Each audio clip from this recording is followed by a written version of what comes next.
बहुत ही अच्छा अनुभव हुआ, डिवाइन एक्सपीरियंस था, आध्यात्मिक अनुभव था। यहाँ पर यात्रियों के लिए पूरी चौक चौबंद व्यवस्था है और भगवान की कृपा ऐसी भी है कि भगवान ने भी व्यवस्था कर रखी है। जैसे मौसम एक बार देख रहे थे खराब हो रहा, तो मौसम भी बड़ा सुंदर है।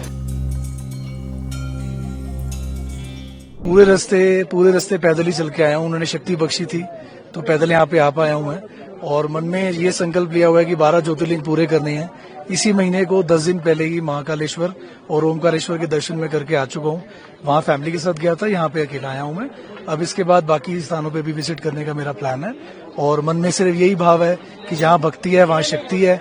बिना उसकी शक्ति के तो आप परफॉर्म कर ही नहीं सकते। इतनी बड़ी ठंड में गए आप बाबा केदार के दर्शनों के लिए, इतनी बड़ी लाइन में लगे हुए हैं, कैसा लग रहा है? बहुत अच्छा लग रहा है। कई सालों से मेरे मन में एक ख्वाब था जाने का, पर किसी न किसी कारण से, कभी फैमिली की भी कोई इशू आ गया, किसी न किसी कारण से साधन बन नहीं पाता था। इस बार जैसे ही क्लिक हुआ तो मुझे था कि 22 तारीख से पहले हर हाल में पहुंचना, चाहे कामों को छोड़ना पड़े। प्रोफेशन से मैं एक एडवोकेट हूँ दिल्ली हाई कोर्ट में, तो मुझे काम को उससे छोड़ना पड़ा, पर उसके बावजूद भी मेरा मन में था कि जाना मुझे हर हाल में जरूरी है। तो उन्होंने शक्ति दी, साधन भी उन्होंने बनाए सारे। विश्वास नहीं था कि यहाँ तक पहुंच भी जाऊंगा।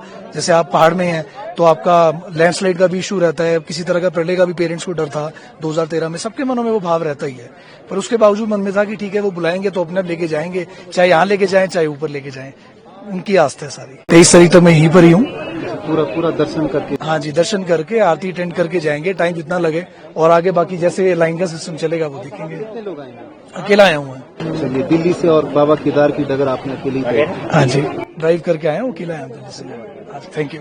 क्या नाम है? ऋषिकेश। और कहाँ से आए हैं? रांची, झारखंड से। तो पैदल आए हैं, घोड़े खच्चर से आए हैं? और नहीं, हम तो ऊखीमठ से ही, जो बाबा की डोली यात्रा आती है, हम वहीं से आए हैं। 3 दिन की पैदल यात्रा करके सीधे यहाँ पे पहुंचे हुए हैं। कैसा लगा आपको ऊखीमठ से और बाबा केदार के धाम तक पैदल आए हैं? क्या लगा आपको, कैसा महसूस? बहुत ही अच्छा अनुभव हुआ, डिवाइन एक्सपीरियंस था, आध्यात्मिक अनुभव था, और इसीलिए आए भी थे। और खास करके उत्तराखंड गांव में गए तो वो जो ट्रेकिंग का पूरा रास्ता था वो ठीक था।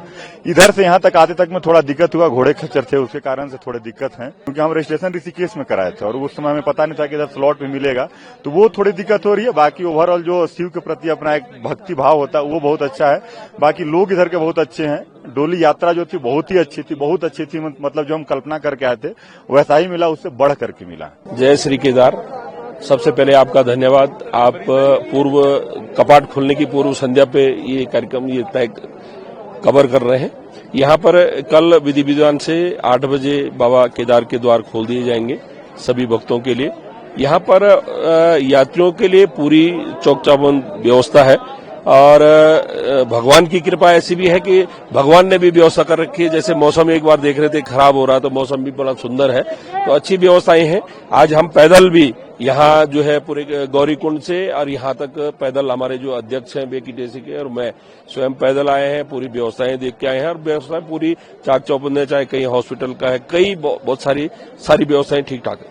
यात्रियों से, आने वाले यात्रियों से क्या कुछ अपील करना चाहेंगे? आने वाले यात्रियों से हमारा ये आग्रह है, जो एक हमारे जो है एक तय किया है कि यहाँ पर ये जो रील न बनाए, लोगों को खासकर ये बोला गया है कि रील न बनाए, भगवान की पवित्रता को बनाए रखें, रील न बनाए। उसके साथ साथ जो ये प्लास्टिक की बोतलें आज मैंने बहुत सारी रास्ते में देखी हैं, तो सभी से आग्रह कि प्लास्टिक का प्रयोग न करें।